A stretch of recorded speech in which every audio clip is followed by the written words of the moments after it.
I'm R.R. Moore, and welcome to Info Prime.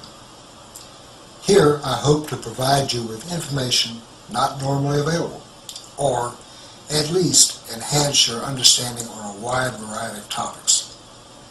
This installment offers information on Hi. There's an old Chinese curse. May you live in interesting times.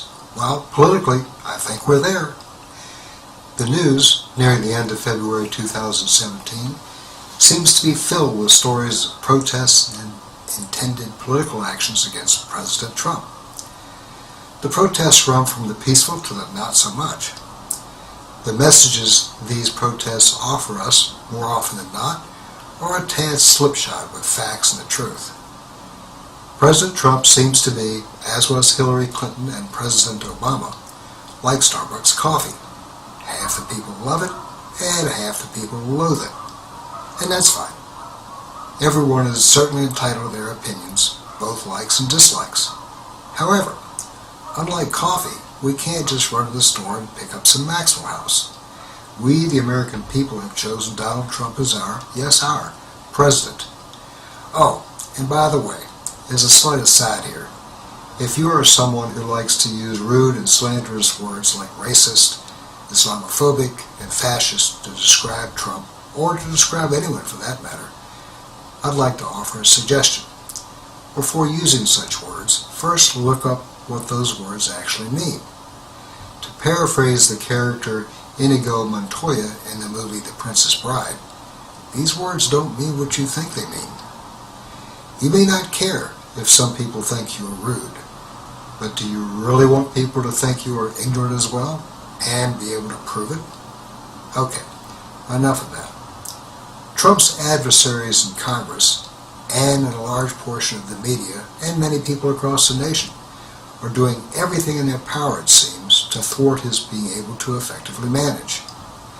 Such actions are not good for the country in the short run or in the long run. Will the current president make mistakes? Of course he will. Everybody does. But doing one's best to keep him from actually doing what he campaigned and won the presidency on is just childish. There's probably no one out there who feels the country has been managed effectively for many, many years, and for decades and decades, if we were being honest.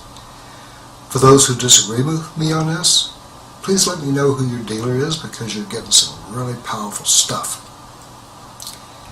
To all those who are or would be obstructionists in Trump's attempts to do his job, let me offer you some words of caution and advice.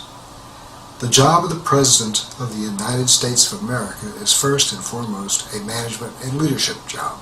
Not the only jobs by any means, but critical aspects of it. Now, ask yourselves, how many members of the U.S. Congress have ever held significant management jobs prior to being in Congress?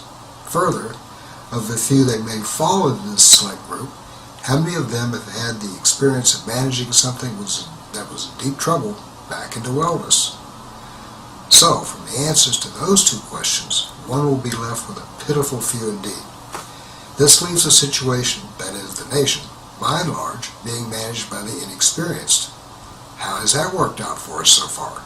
Well, let's see. The country is $20 trillion in debt. Clearly one half of our people's incomes are so low they pay no federal income tax. A full one-third are on some form of government subsidy, and I'm not talking about Social Security. We have lost the respect of the international community. We let thousands of persons with unknown loyalties, both legally and illegally, into our nation, some of whom are known terrorists, or at least terrorist sympathizers, and our healthcare system is close to collapse. Oh, I know. People blame President Obama for much of this, but he didn't do it by himself, not by a long shot. And our issues stem from actions that go back long before anyone even knew his name.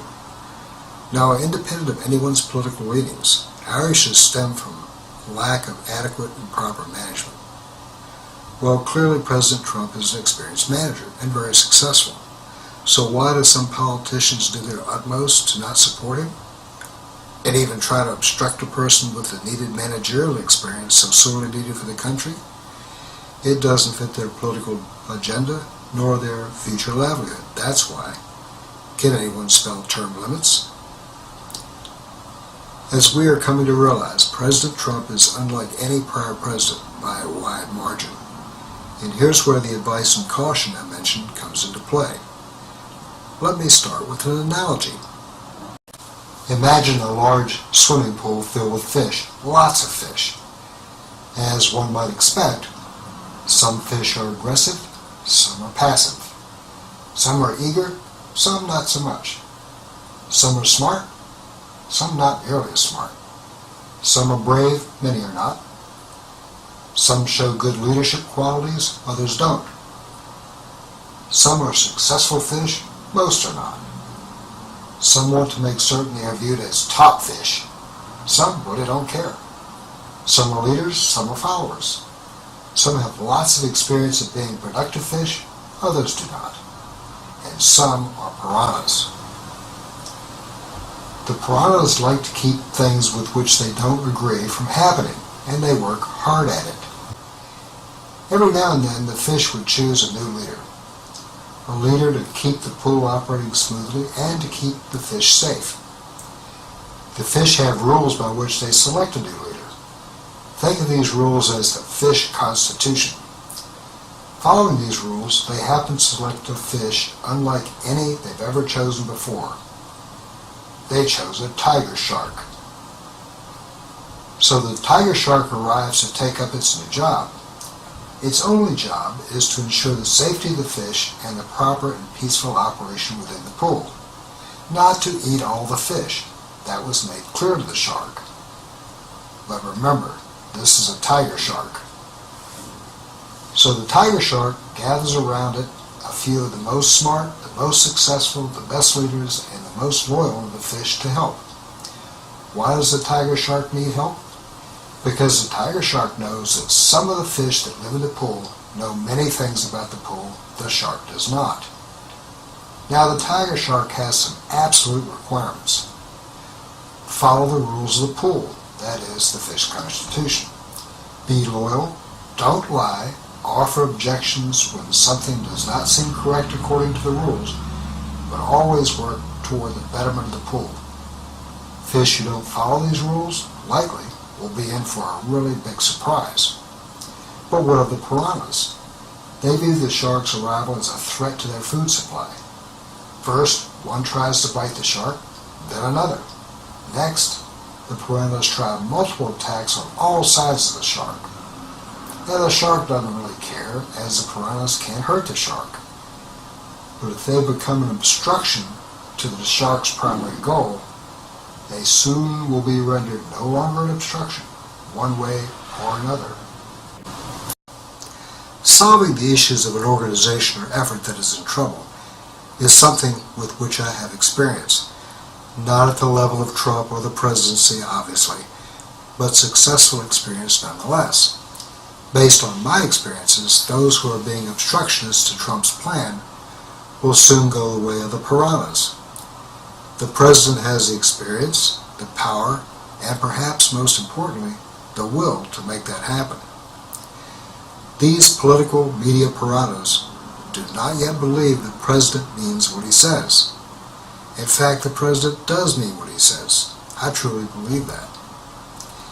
As we have all heard, Trump wrote a successful book, The Art of the Deal.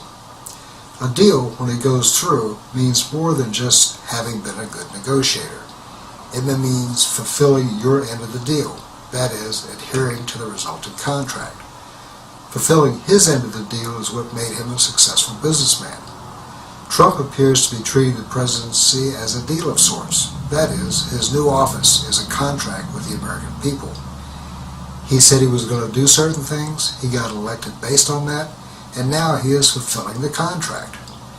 I would strongly advise all to support the president in his mission. The American people, following our Constitution, are responsible for him being in office. Let him do his job. When he makes a mistake, call him on it and offer solutions, not just complaints. Just saying, I don't like that, perhaps, might be interesting to you and your friends and may even make you feel better. But without offering a proposed solution, just complaining is never helpful, consider just having to address a statement such as, "I don't like that," takes time away from actual accomplishments. And remember, Trump is going to be president for at least 4 years, like him or not. All the complaints I hear and see against Trump are for his doing the things he said he'd do while campaigning. And everything he's done so far is adhering to his oath to uphold the U.S. Constitution. Why would anyone expect him to do otherwise? Obstruction efforts against the president are getting so ludicrous that some members of Congress are seeking to have the president removed using the 25th Amendment, specifically Section 4. Why? Because he is fulfilling his campaign promises and upholding the laws of the nation? Think about that. Above all else, let all piranhas beware of the wrath of the tiger shark. He is only doing the job that we, the people, asked of him. Oh, before I forget, if you're interested, just below this video, look, right down there, is a transcript of this video. It has reference links to some of the information presented here. Hi again. I hope this installment has been beneficial to you, and thanks for watching.